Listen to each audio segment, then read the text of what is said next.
Iya, seperti apa kronologisnya pemirsa? Sore hari ini saya akan membahasnya dengan Wadirkrim Polda Metro Jaya. Bersama saya AKBP Ade Hari. Selamat sore Bang Ade. Selamat sore. Ini pengungkapan kasus yang pertama terkait order fiktif yang laporannya masuk ke Polda Metro Jaya, betul? Ya, betul. Bagaimana kronologisnya? Ya, awalnya kita mendapat laporan dari Grab, ya Grab, bahwa ada kegiatan atau transaksi yang mencurigakan. Oke.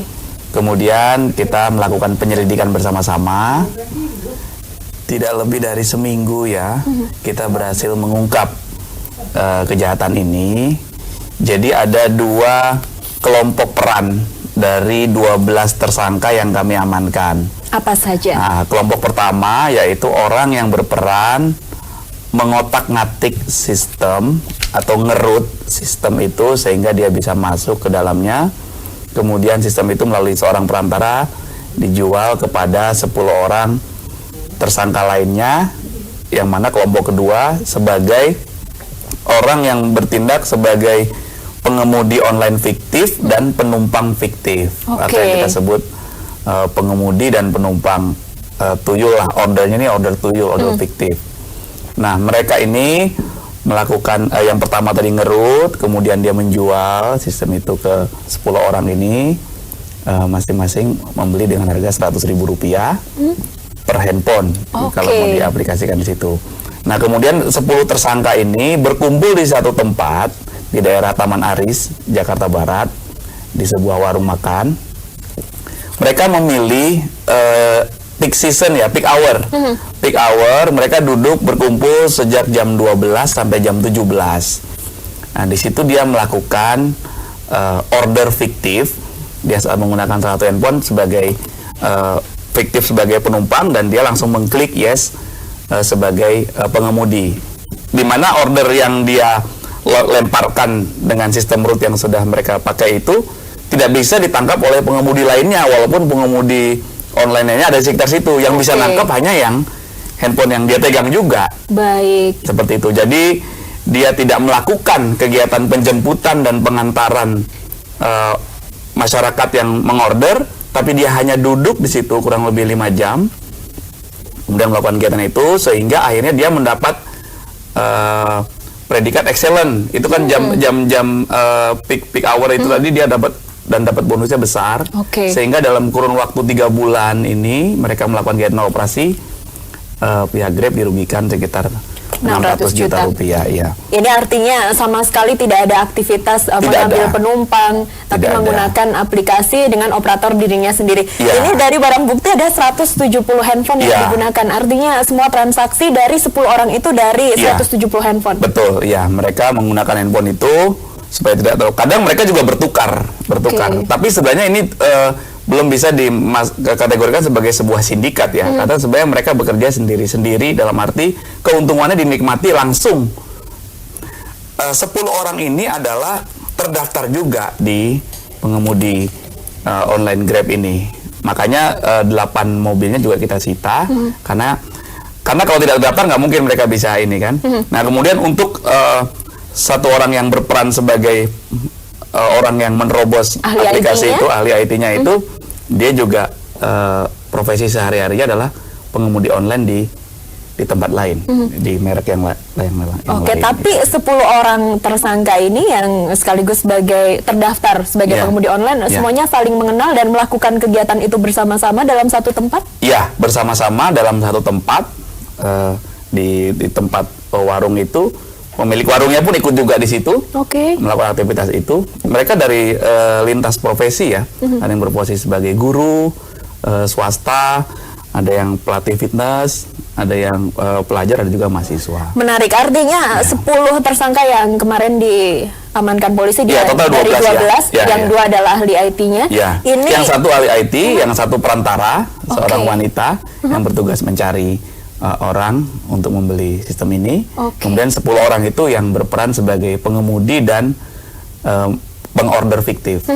Artinya 10 orang yang berperan sebagai pengemudi dan pengorder fiktif ini hanya sebagai pekerjaan sampingan ya, sebagai pekerjaan sampingan ya, pekerjaan sampingan, karena mereka hanya melakukan kegiatan itu secara efektif di peak hour jam 12 sampai jam 17 berkumpul bersama di tempat itu di warung yang sama.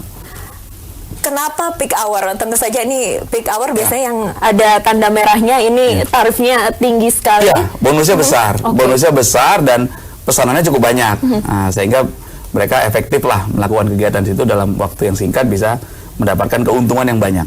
Ya. Ini artinya tidak ada uang seperti deposit mungkin kalau menggunakan GrabPay yang diterima oleh mereka, jadi 600 juta pure dari bonus? Ya, ini pinter ya mereka ya. Ya. Itu bonus dan uang yang seolah-olah dia melakukan kegiatan itu. Seolah pengantaran itu sudah terjadi kan, padahal dia tidak melakukan aktivitas apa-apa. Jadi inilah pinternya mereka harus melakukan itu supaya kalau dia hanya bertindak sebagai pengemudi online fiktif saja, tentunya terbatas. Sehingga dia harus bertindak sebagai order fiktif juga, pengorder fiktif juga, supaya habis diorder langsung dia tangkap, diyesin. Nah, jadi ada dengan mengerut sistem itu mereka di dalamnya juga ada fake GPS ya. Jadi mereka bisa membuat seolah berada di mana. Ya. Menarik sekali Bang Ade, kita akan lanjutkan perbincangan usai jeda. Pemirsa, Anda juga bisa berpartisipasi melalui telepon interaktif di 0215551111. Ada berita petang kembali sesaat lagi. Iya, 12 orang diamankan dengan peran yang berbeda-beda. Tadi kalau kita lihat di tayangan, di gelaran barang bukti ada banyak dan macam-macam. Apa saja itu Bang Ade? Iya, ada handphone ada sekitar 170 ya. Kemudian ada beberapa ATM, buku tabungan, kemudian ada beberapa barang bukti uang juga. Selain itu kita juga menyita mobil, mobilnya tersangka. Tadi 6. ada berapa mobil? 6. Hanya 6 karena yang tersangka lainnya memang tidak, barang buktinya masih kita cari ya. Nah, ini kita berharap dengan adanya kejadian ini juga bukan menjadi pembelajaran ya bagi masyarakat lainnya. Untuk mencari celah ya, bagaimana caranya. Ya, tetapi ini menjadi contoh bagi kita bahwa ya segala sesuatu itu dilakukan dengan kerja keras lah, jangan mencari uang dengan cara-cara yang melanggar hukum. Iya, kalau tidak mau berurusan dengan petugas kepolisian. Iya. Tadi di gelaran barang bukti ada juga uang tunai ratusan ribu, kalau tidak salah tadi terlihat.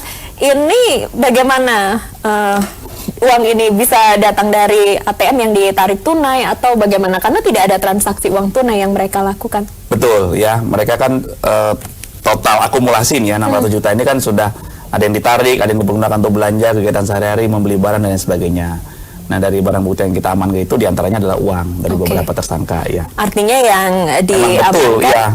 Kan di sini yang dirugikan pihak Grab ya, pihak Grab.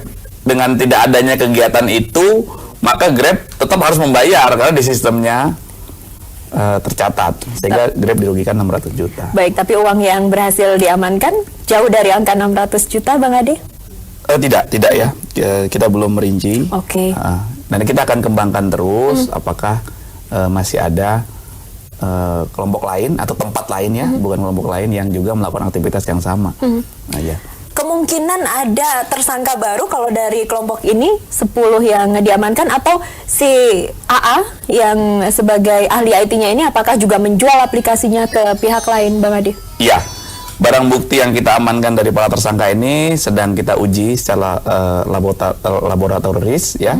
Kita melakukan digital forensik terhadap evidence barang bukti ini guna pengembangan penyidikan ya. Kita akan kembangkan dengan tuntas sehingga pihak yang dirugikan juga tidak berlanjut menderita kerugian yang lebih besar lagi ya. Baik, ini kalau dari ungkapan kemarin yang dirilis kerugian 600 juta dari pihak Grab, tapi kita tidak tahu ya bagaimana kerugian yang dialami oleh penumpang. Tapi tentu saja kasus ini merugikan pengemudi aplikasi yang lain. Iya, betul. Ya, yang lain. Kalau penumpang sih tidak ya, karena mereka juga tidak beraktivitas, sehingga masih ada pengemudi online yang sebenarnya yang real time yang ada di sekitar penumpang. Tetapi pengemudi yang lainnya lah yang mengalami kerugian karena order itu mungkin bisa harusnya dia tangkap, tapi kok nggak dapat padahal dia juga di sekitar situ. Tapi kan karena yang nangkap ada. Ordernya ada. Ordernya ada. Ordernya ada dan yang menangkap si tersangka ini juga. Baik. Dia yang melakukan order fiktif dan dia juga yang mengeksekusi bahwa dia menerima order itu. Baik. Kalau tanpa ada order, maka uang atau bonus tidak bisa diberikan. Karena kan si tersangka ini 10 orang ini adalah sudah terdaftar di Grab juga. Baik. Artinya order fiktif ini ternyata juga mempengaruhi kondisi di sekitar yang melakukan order real ya. Ya. Dan pemirsa Dan ini terdeteksi sama Grab. Awalnya kan itu terdeteksi sama Grab, kok ada kegiatan yang mencurigakan. Kemudian bekerja sama dengan kita, dalam hal ini Subdit Ranmor, Direktorat Reskrim dan dilakukan penyelidikan bersama, tidak sampai seminggu terungkap. Baik. Ya. Pemirsa, Anda bisa berpartisipasi melalui telepon interaktif di 0215155111. Mungkin pengemudi aplikasi online Ya. bisa berbagi pengalamannya bagaimana di lapangan, apakah pernah mengalami kejadian serupa atau juga untuk Anda penumpang. Dan Bang Ade tadi sudah diceritakan bagaimana kronologisnya. Untuk 12 orang ini ancaman hukumannya seperti apa? Berbeda-beda tentu saja? Ya, berbeda-beda. Kalau si ahli IT-nya ini, orang yang menciptakan atau masuk ke dalam mengotak-atik sistem ini, mereka diancam di pasal 45 ya. Oke. 45 Undang-Undang Nomor 19 Tahun 2016. Yang lainnya ditahan dulu, kita angkat Oke, telepon. baik. Halo, selamat sore. Iya, sudah terhubung? Sore, Iya, dengan siapa di mana? saya dengan Arif di Pamulang. Pak Arif, silakan. Oke, saya mau tanya aja. Di sini harusnya itu kan pihak Grab-nya yang harus introspeksi diri ya. Kenapa mereka bisa melakukan itu? Baik, Pak Alex, ada lagi? Nah sekarang begini, sekarang jangan dinilai dari sisi drivernya aja. Sekarang dinilai dari sisi Grab-nya sendiri. Sekarang saya sendiri driver. Setiap orderan kita dipotong 20%. Oke. Sementara argonya itu bukan argo manusiawi. Baik. Iya, Nah, Alex, kita sudah menangkap. Setelah kita dapat bonus, kan bonusnya itu pun dipotong 20%. Baik. Iya, terima kasih Pak Alex, kita sudah menangkap. Intinya lepas dari ini sebenarnya kondisi kriminal murni ya kejadiannya. Ya. Ini dari sisi pengemudi dari aplikasi yang sama yang habis kebobolan, Bang Ade, ini ada pemotongan dan yang lainnya. Mungkin dari sini kita bisa mengambil kesimpulan bahwa sebenarnya 600 juta itu sudah dipotong 20% kalau dari sisi tadi. Ya, itu pengemudi. masih kita dalami ya, Oke. karena keterangan dari para pihak selama 3 bulan dan sudah confirm akumulasinya adalah 600 juta. Baik. Ya, 600 juta. Dan masih akan didalami kemungkinan Ya. untuk adanya tersangka baru? Ya, tentunya dalam penanganan kasus kita memproses itu secara tuntas, kemudian mengembangkan sehingga dapat mengungkap jaringan yang lebih besar lagi, atau tujuan akhirnya adalah membuat jera ya. Baik. Kita berharap masyarakat tidak ini menjadi contoh ya, menjadi pembelajaran, karena ancamannya sudah tegas di Undang-Undang ITE ini Baik, ya. kita tunggu bagaimana kelanjutannya. Terima kasih. Baik, ya. Kita akan mengangkat satu telepon dulu. Selamat sore. Iya, selamat sore, sudah terhubung. Sore, ya, Bu. Silakan Pak, dengan siapa di mana? Iya, Jakarta Bu, Pak Yadi Bu. Baik, Pak Yadi, silakan. Iya, itu saya tahu kayak gitu udah 3 bulan yang lewat Bu. Oke. Iya, sopir-sopir semua Bu yang berkelompok main itu.